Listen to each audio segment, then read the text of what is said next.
है। जनता ने, जनमानस ने जो मन बनाया है उस और जो मुझे आकलन हो रहा है उससे लगता है कि रिकॉर्ड वोटों से हम चुनाव जीतेंगे।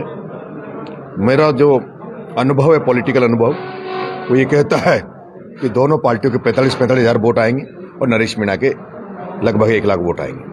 आप चुनाव मैदान में उतरे हैं, जैसे आप चुनाव जीतते हैं तो आपका यहाँ की जनता के लिए क्या रहेगा? सबसे बड़ा मुद्दा है कि भ्रष्टाचार के खिलाफ लड़ाई लड़ेंगे। जिस तरह का भ्रष्टाचार व्यापक है, चाहे सरकारी दफ्तरों में हो, चाहे जो लोग यहाँ पे जो चुनाव जीत कर जाते हैं उनके और उनके आसपास के लोग जिस तरह से जनता को लूटते हैं, जिस तरह से बाहुबल का प्रयोग करते हैं, जिस तरह से भू माफिया बने हुए हैं, लोगों की जमीनें खा रहे हैं, लोगों के मकानों के खा रहे हैं। बजरी जो यहाँ पे एक रेत जो निकलती है नदियों में से, वो गिनती के लोग उस पर कब्जा करके बैठे हैं। आम जन को बहुत महंगी रेत मिलती है और इन तमाम मुद्दों पर किसानों को फसल बीमा का पैसा नहीं मिलना, किसानों को खाद के लिए लाइन में लगना, किसानों को खाद अटैचमेंट के साथ मिलना, किसानों को बिजली जो सरकार कहती है 7 घंटे देना, उसमें भी ट्रिपिंग होना, सिंगल फेस में कटौती होना, इन तमाम मुद्दों को लेकर हम मैदान में हैं।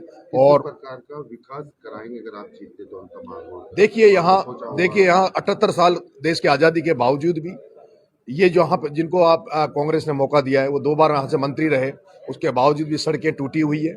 गांव में आप जाओगे तो सड़कों के बगल में जो बबूल का पेड़ है वो इतनी भयंकर है, उनसे आए दिन एक्सीडेंट होते हैं। किसान परेशान है, मजदूर परेशान है। मेरा ये मन है कि वो सारी समस्याएं जो जनता से जुड़ी हुई है उनको दूर करने का काम हम लोग अंता में करेंगे। बेरोजगारों के लिए किस तरह से मदद करेंगे?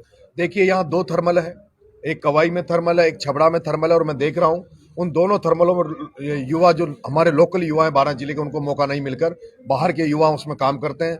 आप यहाँ चले जाओ गड्ढे पान की फैक्ट्री में, उसमें भी बाहर के युवा आकर नौकरियां कर रहे हैं। हमारे यहाँ का युवा बेरोजगार घूम रहा है।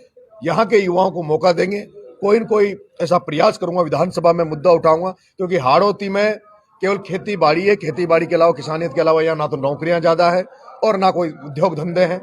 कोशिश करेंगे कि यहाँ पर इस तरह का माहौल क्रिएट करें ताकि कोई उद्योग धंधे वाले भी लोग यहाँ आए।